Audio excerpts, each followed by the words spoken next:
Kraft presents The Great Gildersleeve. The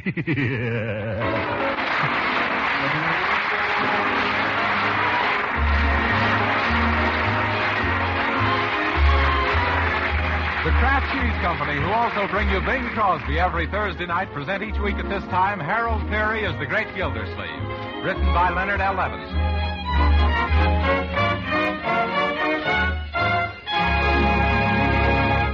We'll hear from The Great Gildersleeve in just a moment. But first, since all of you homemakers are extra busy these days with your victory gardens, first aid classes, and so on, I want to tell you about the speedy way to make a favorite American main dish. With the thrifty product called Kraft Dinner, you can make delicious macaroni and cheese in just 7 minutes cooking time. In every package of Kraft Dinner, you get a quick cooking macaroni that needs no baking at all. Also, there's some Kraft Grated that puts the cheese goodness through and through the tender macaroni. You'll find Kraft Dinner a real lifesaver these busy days, so tomorrow, get several packages of it. Meet the mealtime emergencies at your house with Kraft Dinner's grand macaroni and cheese.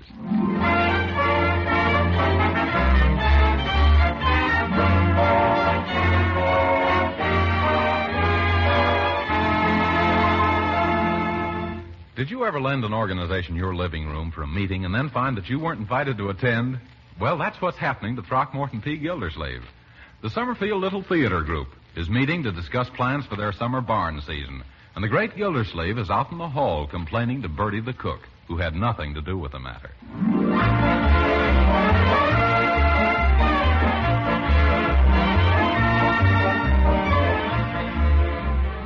Yes. It isn't as if they were anybody important, Bertie.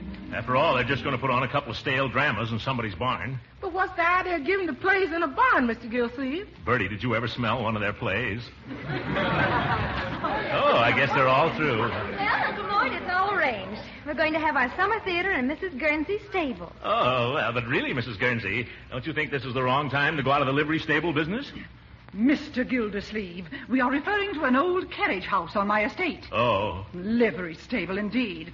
Now, Mrs. Guernsey, mustn't turn up your nose at livery stables these days.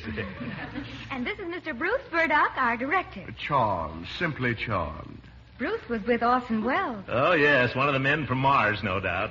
And this is Charlie Robertson. Mr. Robertson, well, the pleasure is all mine. No doubt.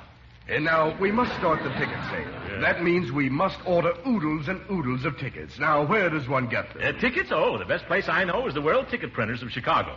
Just mention my name. Well, thank you, Mr. Gildersleeve. You seem quite familiar with these details. Oh, yes. I've sent those people a lot of business.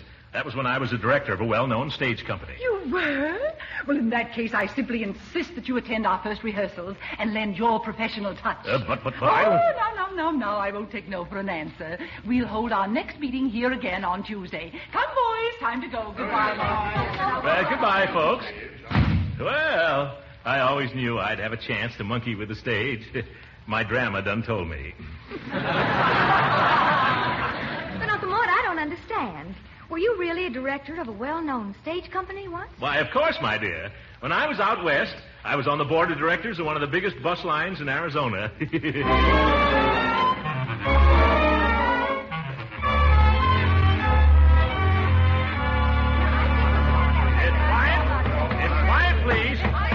Quiet, please. I think our first play should be something down to earth. Some show so simple that the most stupid person will understand. Understand? Oh, yes, Uncle Mort. I thought they would. Now, I just happened to dig up a beautifully written play that was a magnificent success at Princeton when I went there. In fact, the author had to take 22 curtain calls. My goodness, I couldn't straighten up for a week. Well, what was the name of your play, Uncle? Deep in the Heart of Maryland. Would anyone like to hear the plot? You would? Well, okay. Now, I'll play all the parts myself. The first act opens in the drawing room of ex-Governor Silsby's mansion, the Shingles. We discover an old southern mammy, Auntie Freesia, as she speaks. Well, here we is in the drawing room of ex-Governor Silsby's mansion, the Shingles. Things look mighty poorly for the old governor. She's interrupted by her husband, Uncle Rufus. The two of them do a very comical song, and then Uncle Rufus speaks. Yeah, Auntie Freesia, things do look mighty bad. And it's all on account of that no-account neighbor, Dalton Jackson, who holds the mortgage. Then Auntie Freesia says, Ain't it the truth? Sure looks like he's going to finally wind up with the Shingles. Then Dalton enters, a very mean character, lower than bunions on a snake.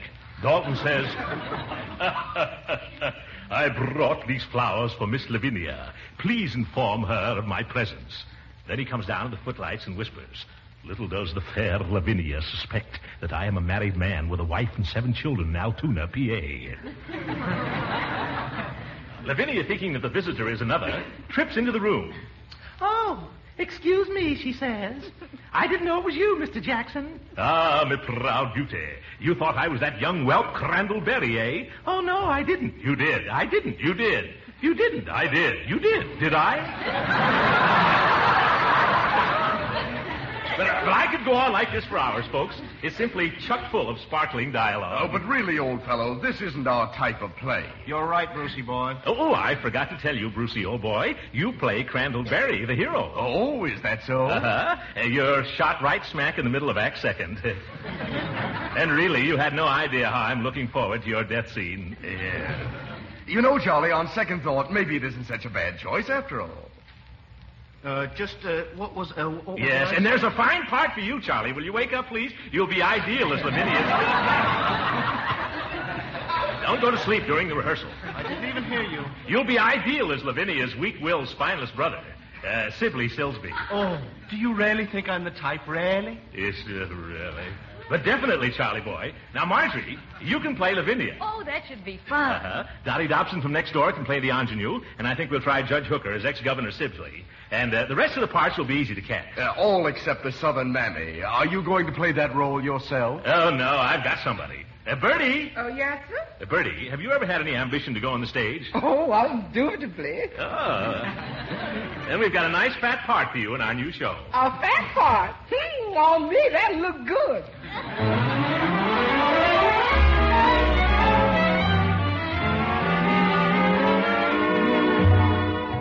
No, Judge Hooker, that's terrible. All right, Bruce, give him his cue again. Oh, all right. But, Governor Silsby, you don't understand. I do understand, but the trouble is, you don't let me get a word in, Edgewise. Judge, try to get it right, or else on opening night, Hooker will get the hook. Go on. All right. My boy, I can remember when this plantation stretched as far as your eye could. See?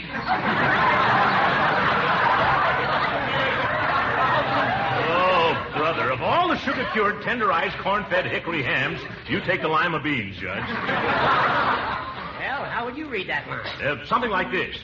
I can remember when this here plantation stretched as far as your eye could see. You see? Well, that gives me an idea. Yes, and it gives me an idea, too, Judge. What's that, Gildy? I think I'll play the part myself. But what about me? I bought tickets for all my friends already. Good. Now you'll be able to keep them. What, the tickets? No, your friends. Well, in that case, I'm going to take all of my furniture out of Act 1 and go home. I forgot to tell you, Judge. You've just been appointed stage manager. Stage manager? What are my duties? To get some decent-looking furniture for Act 1.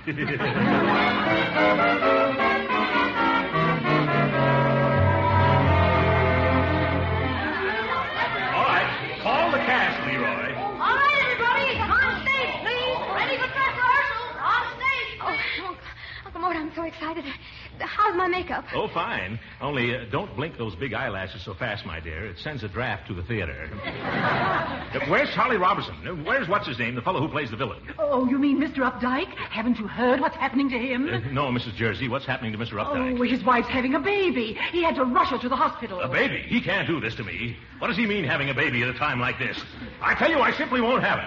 But Uncle Mort, who's going to read his lines? Of course, I know him, but I'm doing the governor already. But I could do 2 parts for the dress rehearsal. However, Mr. Updike better cut out these monkey shines and be here for the opening tomorrow night. Ready, Uncle Mort? Yes. Places, please. Oh, there you are, Charlie. Yes, here I am, but I can't stay long. Why not? I've just been drafted. Oh, my goodness, I was sure the Army would skip you. Well, the only thing we'll be able to do is open tomorrow night is the box office for refund. I have a wonderful idea. Charlie played your younger brother, didn't he, Marjorie? Yes. Then why not have your younger brother take Charlie's place? I can. I've got the candy concession out in the audience between acts. But, Leroy, you'll sell twice as much candy if the people can buy it from somebody in the cast. I know. When I was with Maxwell's comedians, I caused more broken hearts and decayed teeth than any other leading man in the tent show business. Well, jeepers, I never thought of that. Okay, I'll do it. Fine, now we're all set. Let's get started. Where's Bertie? Here I is, Mr. Gildersleeve. Where's the fellow to play Uncle Rufus? What fellow to play Uncle Rufus? Mr. Gildersleeve, you never assign that part to anyone. Great jumping jeeps. Do I have to do all the thinking around here? Do I have to do all the work myself? No, Unc, but it looks like you'll have to play all the parts yourself. You mean portray Uncle Rufus as well as Dalton Jackson the Menace and Governor Salsby the grandfather? Well, you can try, Uncle Mort. You're a big enough man to play all three. Marjorie, but how am I going to keep from bumping into myself coming in and going out? I'll be in a daze before the evening's over. Yeah, Unc, it looks like this is going to be one of your bad dazes.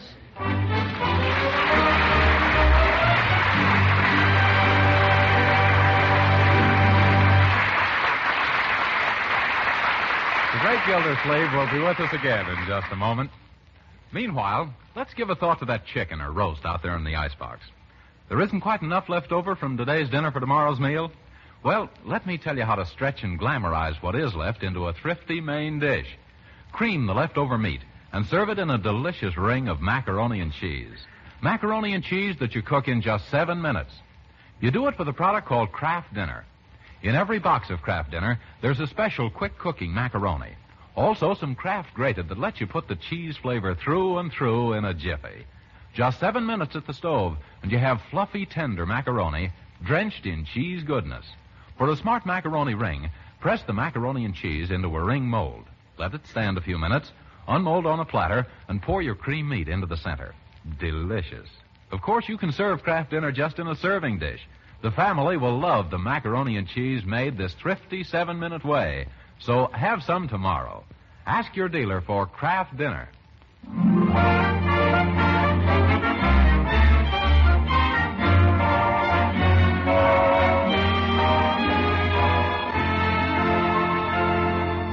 And now back to the great Gildersleeve. It's the opening night of Deep in the Heart of Maryland, and Uncle Mort is still stuck with 3 parts. The audience is in their seats, the actors are in their places, to say nothing of a dither. The stage manager, Judge Hooker, is ready to pull up the curtain, and the overture begins.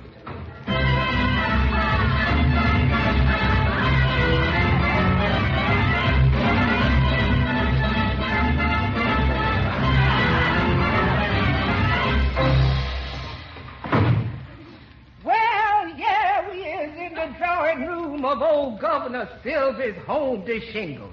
And things looks mighty bad for the old governor. I wonder where my husband, Uncle Rufus the butler, is. Now, who can that be? Who's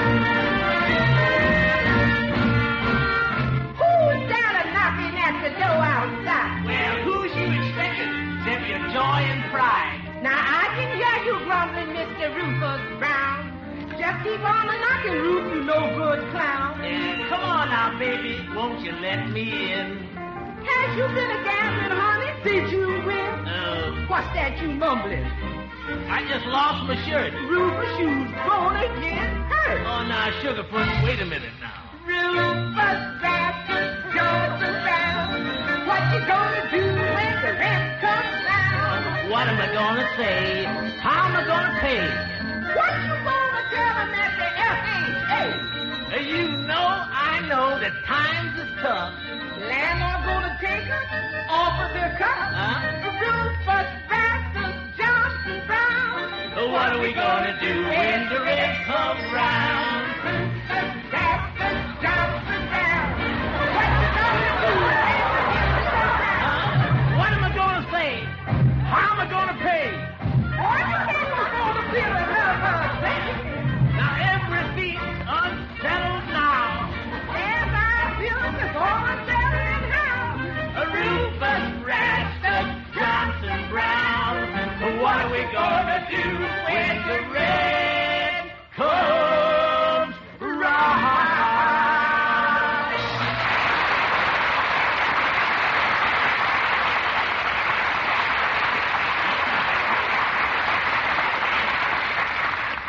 Now the question is, what are we going to do when the mortgage comes around? Well, I tell you, Mr. Gilsey. Rufus. Lessons, Miss Benny Nash, Mr. Dalton Jackson, we's gonna be up against a stone wall. Yeah, but she loves Crandallberry, a poor but honest aristocrat.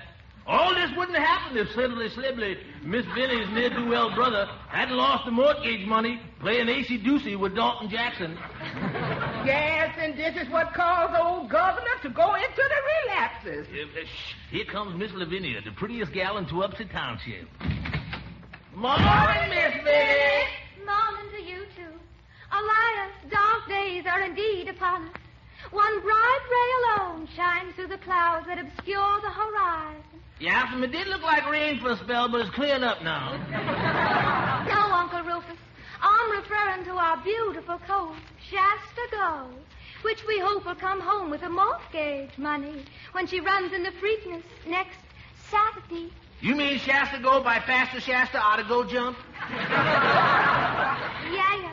The horse that you've been a-training ever since that night Mr. Crosby left him with us.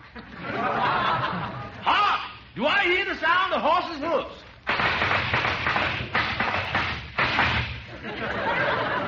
Yes, Ruth, that's Dalton Jackson come to call on Miss Vinnie. He seemed to be in a hurry. Ruth, go out and hold his horses. Yes, Missy, I'm going. Oh, Mr. Gildersleeve. Mr. Gildersleeve, hurry. You'll have to play the villain after all. But why, Mrs. Holstein? Where's Mr. Updike? Oh, he couldn't come tonight either. Last night he couldn't come because his wife was having a baby. What's it tonight? Twins. Quick, quick. Here's Dirty Dalton's coat and hat. Boy, and is it dirty. Oh. How'll I ever get this burnt cork off, Leroy? Oh, I know. Hooker, lend me a clean handkerchief, will you? Surely. Here you are, Gildy. Thanks very much. Hey, what's the idea? Quiet, Judge. There's a show going on. There you are, Mr. Gildersleeve. How soon do I go on? Not for another hour, Dottie. Oh, I'm so excited. I've been rehearsing my part for 2 weeks now, and I only hope I don't forget any of it. How many lines have you got? Oh, only one. I run out and say, "Oh, Lavinia, your grandfather, he's sinking again." Or maybe I should say, "Oh, Lavinia, your grandfather, he's sinking again." Yes. Hurry, Unc, they need you on stage. Marjorie's run out of dialogue, and she's stalling the audience. Have I got all the black off my face, Leroy? Yeah, but... Give me the plug hat. Here I come, Miss Vinnie. But jeepers, Unc, you forgot to take the burnt cork off your hand. Oh, that's right. At last, Miss Vinnie. Kindly excuse my hands. I've just been greasing my horse. To what are we indebted for this visit, Miles Jackson? Miss Lavinia, are we alone? Let me look. I feel a vague apprehension that the reddish glint in his eye bodes no good for me. Yes, we are alone, Master Jackson. Good. At last, me sinister plans will bear fruit. I've been waiting for this moment. Now I have you in my clutches. No, unhand me. Remove those foul fingers from that fair form, you cur! Ah, 'tis Crandallberry, the poor but honest young aristocrat. He whom I love. Curses foiled again. Begone, blackguard, and remember, he who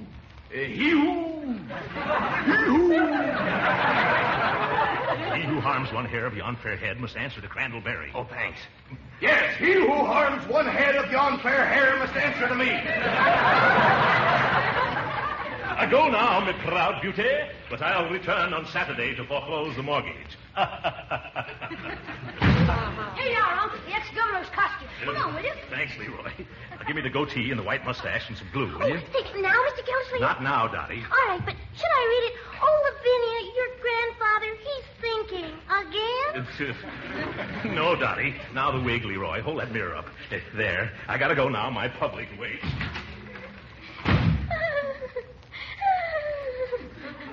Why, Vinnie, you're crying. I just can't help it, Grandpapa. I'm so unhappy. Well, you come and sit down beside your grandpappy, and he'll all tell you a story to cheer you up. Yes, Grandpapa. This story took place when I was a young'un. That was when the plantation stretched as far as your eye could. See?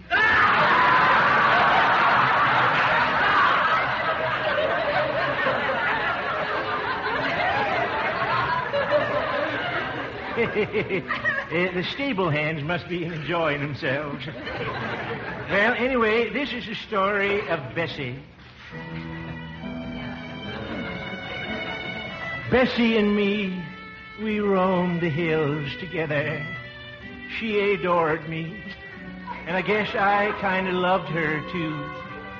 For years we were constant companions until one day tragedy struck. Bessie stumbled in a gopher hole and broke her leg. There was nothing else to do but shoot poor Bessie. She's dead now, but there'll always be a warm spot in my heart for her. Was Bessie your favorite horse, Grandpapa? No, my child. Bessie was my first wife.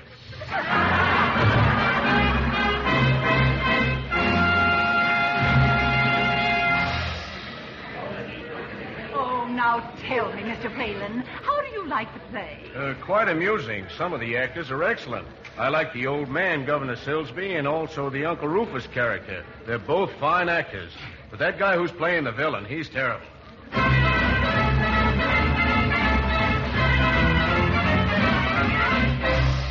Well, here we is at Shasta Gold Stall at the racetrack on the afternoon of the Big Freakness Handicap.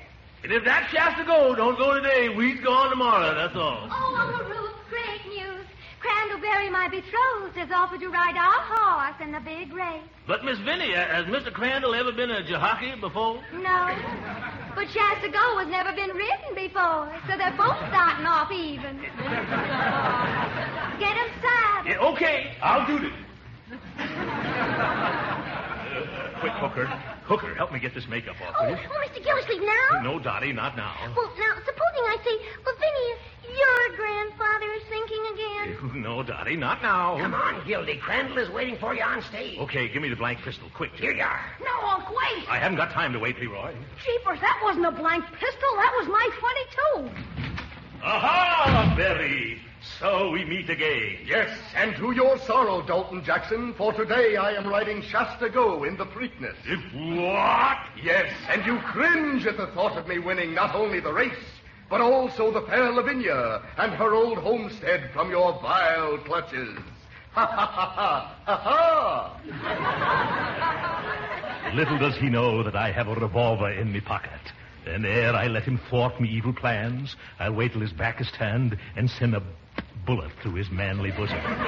Ah, now's my chance. Take that, Crandallberry. Oh, I am shot. Oh, my goodness, I am shot. Nice acting there. Quick, get a doctor. Oh! Now my horse will win the Preakness, and I will win the divine Lavinia. Help! Is there a doctor in the house? What is this? Oh, my beloved, you are wounded. You're darn right I'm wounded. Oh, no, please don't turn me over on my back.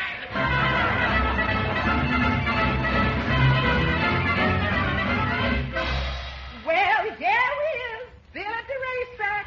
Only now it's most time for the big race. Yeah, and nobody to ride Shasta Gold. Ah, misery, misery.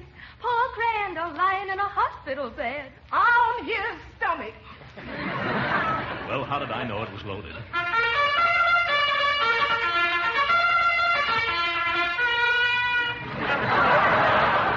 I go into the post. Every horse but Shasta Gold. Oh, woe is me, and all is lost. Stop. I will ride Shasta Gold. Sibley, my ne'er-to-well, a brother. Yes. I who have brought naught but shame and sorrow to my dear sister and my poor ailing grandfather. I will ride Shasta Go to victory. Oh, for corn's sake. Come, there isn't a moment to lose. Quick, Sibley, mount Shasta. Very well.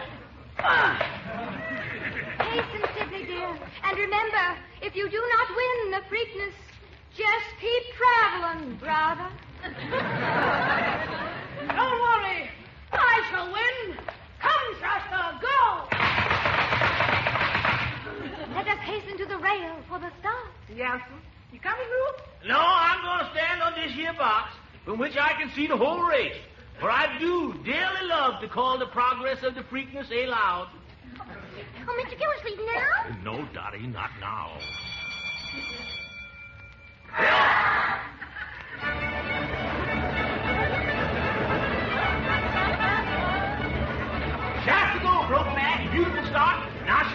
turn. And it's Mel's Pride first. Downbeat second and Nancy Quinn third. Shasta goes bringing up the rear. Now to end the backstretch. And Shasta goes running a beautiful race, folks. And at the half, it's Tanglefoot first. No, Dottie, not now, second. And Dapper Dolan third. Shasta goes doing a sweet job of bringing up the rear, folks. And it looks like, yes, it is, Donald Allen first, Gobbledean second, and Philip L. third. Shasta goes finally brought the rear up. She's tearing down the home stretch, and heading for the finish, it's Philip L. first, Gobbledean second, and Robin Ann third. As they cross the finish line, it's Shasta Go, the winner. Wonderful. Now we can pay the mortgage. I can marry Crandall and Grandpapa will get better. And Grandpapa will get better. And Grandpapa will get better. Dottie, now. Oh, Phineas, your grandfather, he's thinking again. Oh, my. Quick, Uncle Rufus, rush back to the shingles and tell Grandpapa how Shasta Go won. The good news may save his life.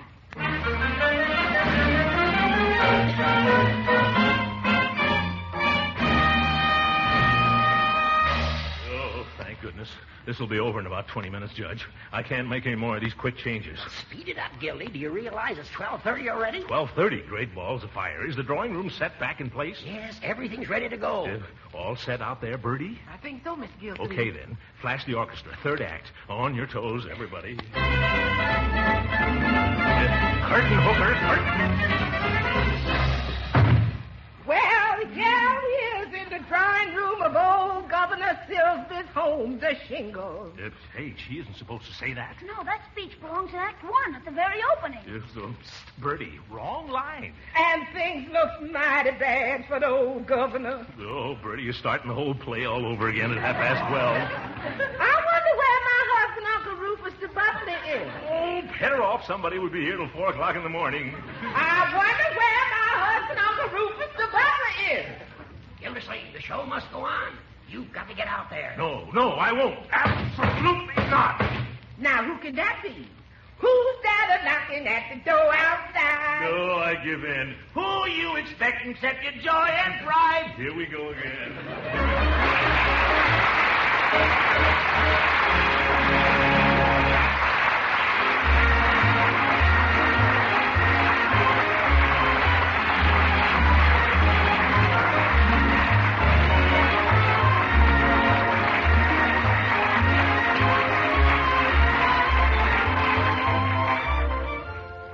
Mr. Gildersleeve, this is Mr. Whalen, a talent scout from RKO Pictures. Oh, a talent scout. Yes, I want to sign up a member of the cast. Oh, no. Not me. That's right, not you. I've got a contract for your horse, Shasta Go. The studio is running short of trucks. Good night, folks.